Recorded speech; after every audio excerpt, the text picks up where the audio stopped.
Olá, eu sou a professora Alíria Noronha, da Universidade Newton Lins.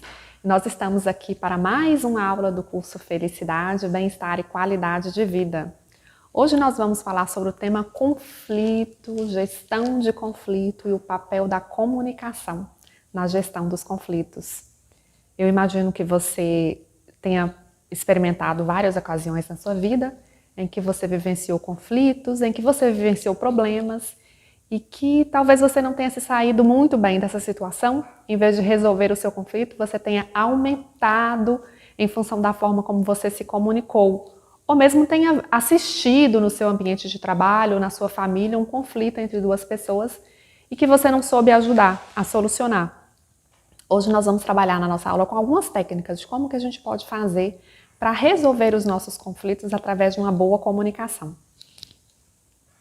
Primeiro, vamos tentar entender o que é um conflito. O que diferencia um conflito de um problema? Não é a mesma coisa? Vamos entender então primeiro o que é um conflito.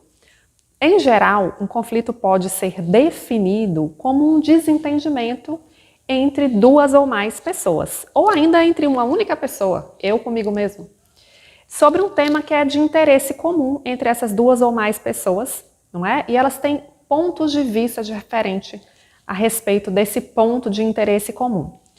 Os conflitos representam a nossa dificuldade de lidar com as diferenças nas relações e nos diálogos.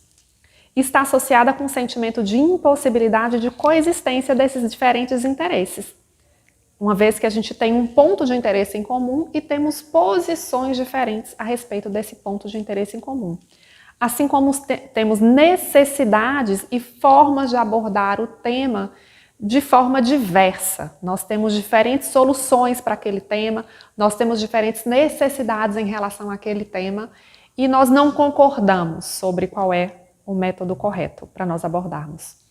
O conflito também é uma situação em que dois ou mais objetivos ou objetos pertencentes a uma ou mais pessoas são mutuamente exclusivos, ou seja, não são combináveis. Nós temos objetivos que não se combinam, eles não podem coexistir, gerando, portanto, atitude de hostilidade entre duas ou mais pessoas. Do ponto de vista teórico, isso seria um conflito. Mas qual que é a diferença, então, de um problema para um conflito? Isso não é um problema? Onde duas pessoas ou mais pessoas, pode também ser um grupo, têm posições diferentes sobre o mesmo objetivo, sobre o mesmo objeto, e não concordam sobre como agir em determinada situação. Isso não seria um problema? Não é exatamente um problema, porque no problema não está envolvida a emoção. O que seria um problema, então? Ele é uma situação que se apresenta e que num determinado momento não tem solução, certo? A gente tem uma situação diante de nós e a gente ainda não tem uma solução para a resolução daquele problema. Mas os conflitos não são problemas necessariamente, nem os problemas são conflitos necessariamente. Há uma tendência geral entre as pessoas em perceber os conflitos como sendo problemas. Ou seja, a gente enxerga uma visão negativa daquele conflito que está acontecendo na nossa vida, mas eles não são exatamente sinônimos. Os conflitos não são positivos nem negativos, a gente não precisa classificá-los como positivos nem negativos. Eles não são maus nem bons, eles são acontecimentos e que a gente precisa aprender para poder sair dessa situação conflituosa em que nós temos pontos de vista diferentes em relação a outra pessoa. Se nós classificarmos como bom ou mal, nós vamos sempre trazer a razão para o nosso lado. É a resposta que se dá aos conflitos ou a uma situação conflituosa que tornam os conflitos positivos ou negativos, a depender de como que nós vamos resolver, se eles serão destrutivos ou construtivos, se eles serão oportunidades para nós aprendermos com eles e sairmos de uma forma mais positiva a partir desse aprendizado. A questão central é a forma como nós vamos resolver os conflitos. Se será por meios violentos ou por meio de diálogo. E os conflitos devem ser entendidos como parte da vida humana. Isso é inerente à vida humana. Nós vamos sempre, em toda a nossa vida, ao longo da existência, encontrar no nosso ambiente de trabalho pessoas que pensam diferente de nós, que têm objetivos diferentes de nós. Na nossa família, pessoas que acreditam que a gente deveria tomar decisões num sentido e outras que acreditam que deveriam ser em outro sentido. No relacionamento familiar, no relacionamento amoroso. Então, vai sempre haver situações conflituosas que vão aparecer diante de nós. E o que diferencia um problema de um conflito é exatamente o fato de que um problema não está envolvido em emoção. A gente pode ter um problema, por exemplo, se você tiver a fechadura da sua porta de casa estiver enguiçado. Você tem um problema. Você não tem um conflito, não tem uma emoção envolvida naquilo. Mas se você começa a culpar alguém da sua família por ter feito aquele estrago na fechadura da sua casa, você passa a ter um conflito, porque tem uma emoção envolvida nessa questão. Consegue perceber a diferença? Uma vez que nós já sabemos que um problema é aquilo que não está envolvido em emoção, é uma coisa objetiva, é uma coisa para a qual nós não temos uma solução imediata, não é? Acabou a gasolina do seu carro no meio da rua, você tem um problema. Naquele momento você não tem o que fazer, então você vai procurar a forma de resolver aquilo. Se você entra em pânico, se você fica nervoso, se você começa a culpar as outras pessoas, isso se torna um conflito entre você e as outras pessoas. Se nós já sabemos a diferença entre eles, agora nós vamos entender os tipos de conflito que existem. Os conflitos podem ser de ordem externa e de ordem interna. Nós temos os conflitos que acontecem com as outras pessoas e os conflitos que acontecem conosco mesmos. Bom, no conflito externo, ele envolve mais de uma pessoa ou um grupo de pessoas. Será sempre eu e outra pessoa ou entre eu e outras pessoas. Ele também é um chamado de conflito social, por envolver mais de uma pessoa. Imagina, por exemplo, para a gente tentar identificar como que acontece um conflito social ou um conflito externo, que duas pessoas chegam no estacionamento de um shopping ao mesmo tempo e o estacionamento está lotado. Naquele momento, as duas enxergam a mesma vaga de estacionamento. E as duas se acham no direito de ocupar aquela vaga de estacionamento. E começam a se provocar entre si. O que era simplesmente um problema, não ter vaga para estacionar, pode se tornar um conflito em função da troca, de hostilidades que pode acontecer entre essas duas pessoas. Neste caso específico, o recurso é o lugar, ou a escassez do lugar, de vaga de estacionamento. Que por ser só um, e tem duas pessoas desejando, é um recurso escasso, correto? Pelo fato de as duas quererem a mesma coisa e ambas acreditarem que elas têm o direito a esta coisa, elas desenvolvem uma atitude de hostilidade uma com a outra e aí é que surge o conflito. Se as pessoas têm maturidade, gentileza, elas são capazes de sair desse conflito conversando entre si e decidindo quem vai ficar com a vaga de estacionamento. Se não forem capazes, esse conflito pode ter uma conotação negativa, que é uma troca de insultos, por exemplo, e algumas vezes até agressão física. Se partir para esse lado, ambas podem sair do carro e aí você pode imaginar a série de coisas que pode decorrer daí. Esse é um exemplo de um conflito que é de ordem externa, quando envolve duas pessoas ou mais, que é também chamado de conflito social. O outro tipo de conflito é o conflito interno, que envolve somente a mim mesmo. Sou eu comigo mesmo. Ele trata-se de um conflito que é intra-indivíduo, um conflito de ordem psicológica, de caráter íntimo, comigo mesmo, envolve sentimentos, opiniões, desejos, motivações divergentes e antagônicas comigo mesmo, analisando comigo mesmo as diversas possibilidades para aquela situação. Nesse tipo de conflito, que é um conflito interno, comigo mesmo, em que eu própria estou debatendo comigo mesmo sobre decisões que eu preciso tomar na minha vida, mas que eu não estou segura a respeito delas, está presente um colapso dos meus mecanismos decisórios, em que eu não consigo tomar decisões ou aceitar decisões passadas. Isso traz para mim uma dificuldade de escolher uma alternativa entre várias. Vamos tentar enxergar um exemplo para a gente visualizar do que eu estou falando? A gente pode ter como exemplo de um conflito interno, trabalhar em hora extra no seu recesso ou no fim de semana para fazer uma poupança, para que você tenha uma reserva de dinheiro, ou passar o fim de semana com a sua família numa praia, no fim de semana no sítio, fazendo alguma coisa de lazer com seus filhos pequenos, por exemplo, não é? Na primeira opção, você iria trabalhar, você poderia fazer uma poupança, você poderia usar esse dinheiro depois. Na segunda opção, você aproveitaria o seu tempo agora, você gastaria esse dinheiro neste momento. E aí é onde surgem os conflitos, você vai começar a avaliar. Poxa vida, mas se eu for trabalhar este fim de semana, eu vou perder um fim de semana com os meus filhos, e os meus filhos estão crescendo muito rapidamente, o tempo está passando, eu não estou conseguindo aproveitar a presença deles. Por outro lado, eu preciso economizar, eu preciso fazer uma poupança, mas os meus filhos vão ficar lamentando, mais um fim de semana que eu vou trabalhar. Percebe como muitas vezes a gente tem consigo mesmo problemas desse tipo, conflitos desse tipo, melhor dizendo, dentro de um relacionamento amoroso, não é? Se um relacionamento não está muito bom, a pessoa fica refletindo consigo mesma. Seria melhor eu terminar esse relacionamento? Seria melhor eu ficar sozinho durante um tempo, até que eu encontre outra pessoa que combine mais comigo? Ou não, poxa vida, foi tão difícil encontrar essa pessoa, conhecê-la, ela tem essas qualidades que não são boas, mas por outro lado ela tem aquelas outras. Então você fica diante de uma situação em que você tem dificuldade de tomar uma resolução em relação a essa situação dada. Isso é um tipo de conflito interno. Cada um de nós pode pensar nos diversos conflitos internos que a gente encontra no nosso cotidiano, não é mesmo?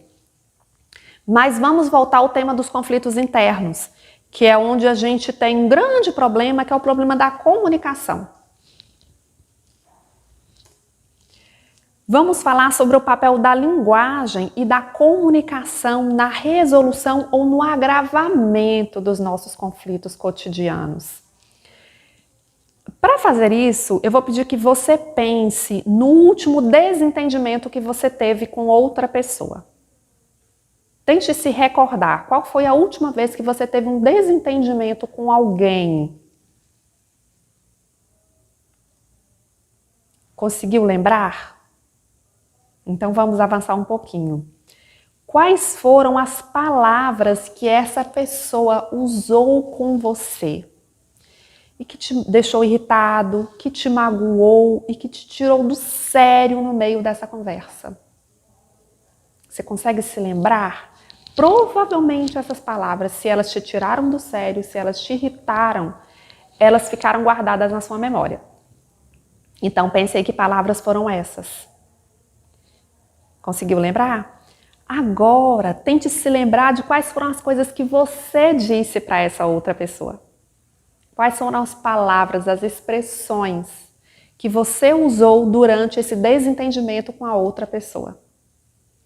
Você consegue agora, de longe, avaliar o impacto, o peso de cada uma dessas palavras que foram ditas? Consegue perceber a importância que elas têm nesse contexto? No contexto de conflito, normalmente a gente apela para situações de culpa e de vergonha, não é mesmo? Onde tenta se apontar certos e errados, culpados e inocentes. E aí você pode pensar consigo mesmo, como que você se sente quando você recebe uma crítica num momento de conflito? Normalmente no conflito a gente passa muito tempo tentando encontrar o responsável, o culpado, muito mais do que buscando a solução para aquela situação em que nós estivemos. Você se identifica com isso? E nesse contexto, o peso das palavras é muito importante. A forma como nós nos comunicamos com o nosso interlocutor diante de uma situação de conflito.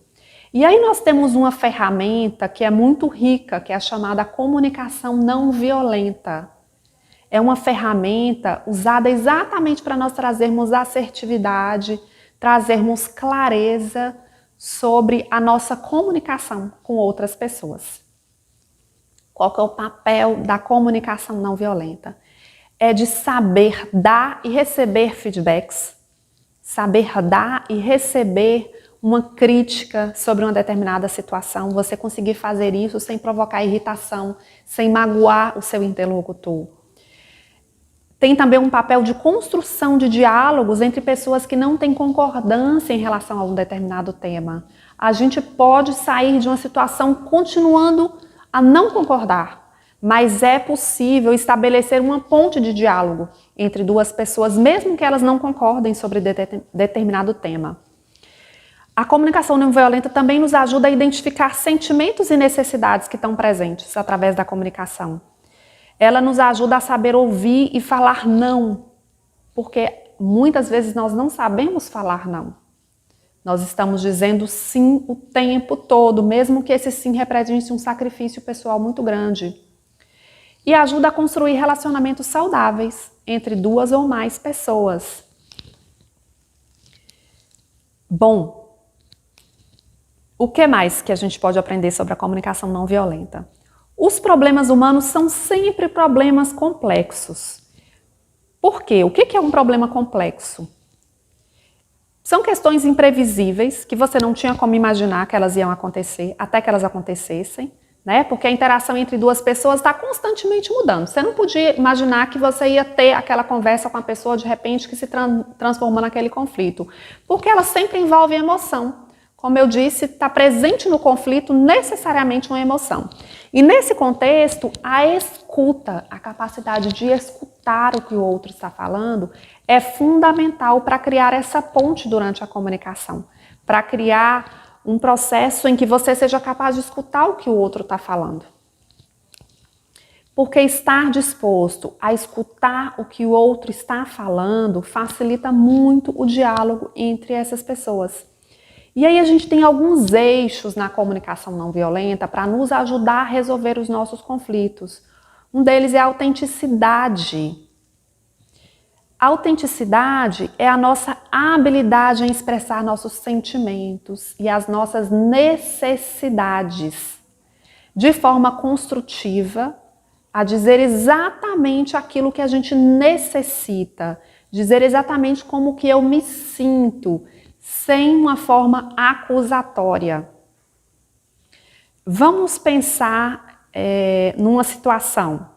Você teve um conflito com uma determinada pessoa e você se sentiu menosprezada por ela. Você saiu, por exemplo, para jantar com seu namorado ou com a sua namorada e naquela determinada ocasião o seu namorado ou namorada ou marido ou esposa deu mais atenção para as outras pessoas ao redor. E você se sentiu muito mal com aquela situação, você se sentiu muito diminuída naquela situação. Você pode ter pensado, poxa vida, quando ele está diante dos amigos, ou quando ela está diante das amigas, ou dos amigos, ela se importa mais com os outros, parece que eu não tenho valor. E você pode abordar isso de duas formas, diante do seu companheiro ou companheira. Você pode dizer para ele: você não me respeita, você não me ama, quando você está na frente dos seus amigos você quer ser o bonzão, você nunca olha para mim, certo? Qual você acha que vai ser a reação dessa pessoa ao escutar esse tom acusatório, esse tom de julgamento? Quando eu estou dizendo você não me respeita, você não me dá atenção, eu estou acusando essa pessoa de fazer isso, certo? Provavelmente essa pessoa vai entrar numa atitude reativa, de autoproteção. Né? Ela vai imediatamente negar, não é verdade, você está inventando, você está exagerando, você é sempre assim. Percebe como tem uma chance de escalar o problema a partir dessa fala? Tem uma grande diferença se você faz uma fala dizendo: eu não me senti bem aquele dia porque eu gostaria de ter tido mais atenção sua. Percebe como você está colocando o seu sentimento, em vez de estar fazendo uma acusação sobre a atitude do outro? Neste momento você está dizendo para o seu companheiro, namorado ou namorada, como você se sentiu. E sobre como você se sentiu, ninguém pode negar. Ninguém pode dizer que não é legítimo, que não é verdade o que você está dizendo, porque você que sabe como é que você se sentiu. Então há uma grande diferença aí. Você, ao invés de fazer uma acusação, você manifesta como que você está se sentindo. Então, eu me senti triste naquele dia, porque eu gostaria de ter tido mais mais atenção sua durante aquele jantar. Pense qual deve ser a reação do seu interlocutor ao escutar isso. Provavelmente ele vai dizer: poxa vida, eu não sabia que você tinha se sentido assim, eu sinto muito, não era isso que eu queria que tivesse acontecido, você é muito importante para mim. Eu lamento muito e vou tentar agir diferente numa outra situação. Porque você não fez nenhuma acusação contra o outro. Nós temos um mecanismo de nos defendermos diante de uma acusação. Então, se você acusa o outro de algo, necessariamente ele vai entrar numa estratégia de autodefesa e vai contra-atacar, te acusando de você ter feito algo que desencadeou aquele processo. Então, o primeiro ponto é a gente ser capaz de dizer como a gente se sente naquela situação de forma não acusatória. Vamos experimentar isso? Outro elemento muito importante da comunicação não violenta é a empatia.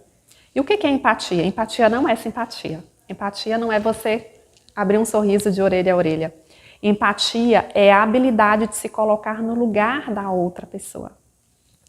E durante um conflito, ainda que isso seja muito difícil, ainda que seja um processo desafiador, ter empatia é muito importante.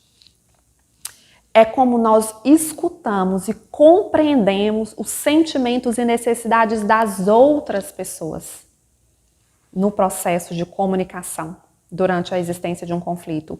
Então, é você ser capaz de entender o que a outra pessoa está querendo, o que ela está entendendo desse processo. Esse exemplo que eu dei anteriormente, ele é um bom exemplo para a gente trabalhar também com a empatia. Porque se o seu companheiro ou companheira tem uma capacidade de empatia, ele vai necessariamente se colocar no seu lugar, no momento em que você falou: eu fiquei triste naquele dia porque eu gostaria de ter tido mais atenção sua. Se ele tem capacidade de empatia, ele vai necessariamente se colocar no seu lugar e pensar: poxa vida, isso realmente não é legal. Eu também teria ficado triste se eu quisesse ter tido mais atenção dele ou dela naquele dia e não tivesse. Então, a empatia, a capacidade de se colocar no lugar da outra pessoa também é um elemento muito importante, é um eixo fundamental da comunicação não violenta. É como dizemos, a capacidade de calçar os sapatos do outro. Mas é importante lembrar que eu jamais serei o outro, porque nós temos visões de mundo diferentes. Então, existe um limite em se colocar no lugar do outro, né? A gente não pode ter a ilusão de que nós vamos pensar como o outro e muito menos de que o outro pensa como nós mesmos. Então, é preciso ter humildade e reconhecer que você não vai enxergar o outro exatamente como o outro enxerga. O mundo do outro é enxergado sob a ótica dele. A gente tenta se aproximar disso para gerar uma ponte nessa comunicação. Um elemento fundamental, o terceiro eixo fundamental do processo de comunicação não violenta é a escuta. A escuta é um ponto-chave para a empatia e para a comunicação não violenta. E ela tem 4 níveis. Vamos trabalhar com os 4 níveis da escuta para a gente entender como que elas acontecem e como que nós podemos usar nos nossos eventuais conflitos daqui para frente. O primeiro nível da escuta é o chamado download. Nesse nível de escuta, a gente escuta para responder. A gente escuta para reagir e não para entender. É a gente saber, a gente se dar conta da quantidade de vezes em que o seu interlocutor está falando com você, mas na medida em que ele está falando com você, você está recebendo a informação e preparando a sua resposta. E essa não é uma boa estratégia na comunicação não violenta, porque você só está escutando para que você se prepare para reagir. Você não está escutando de forma a compreender o que ele está falando. Você está escutando para preparar a sua resposta. Percebe como tem uma sutileza muito importante nisso? Existe uma coisa que é escutar para entender o que o outro está dizendo. A outra é escutar para me preparar para responder a ele. E muitas pessoas só estão escutando para preparar a sua resposta. Muitas pessoas sequer são capazes de deixar o interlocutor concluir aquilo que ele quer falar. E antes mesmo dele falar, já está interrompendo e já está dizendo o que pensa a respeito daquilo. É um equívoco muito grande e que costuma piorar os nossos conflitos. E como que nós podemos sair disso? Como que você pode sair disso? Aprimorando a sua escuta. Escutando até o final aquilo que a pessoa tem a dizer. Sem se preparar para responder a ela. Deixando que ela diga e se concentrando exclusivamente em compreender o que ela está dizendo. O segundo nível de escuta é o da mente aberta.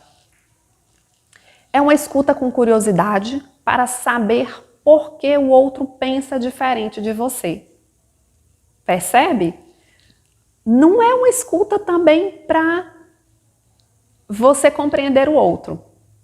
É uma escuta em que você está ouvindo com curiosidade e, na verdade, enquanto ela está falando, você já está construindo um monte de coisas na sua cabeça. Mas por que será que ela pensa desse jeito? Por que ela pensa diferente de mim? Que engraçado. Você está, na verdade, conversando com você mesmo durante todo o processo que a pessoa está falando. Você está, de fato, escutando a pessoa?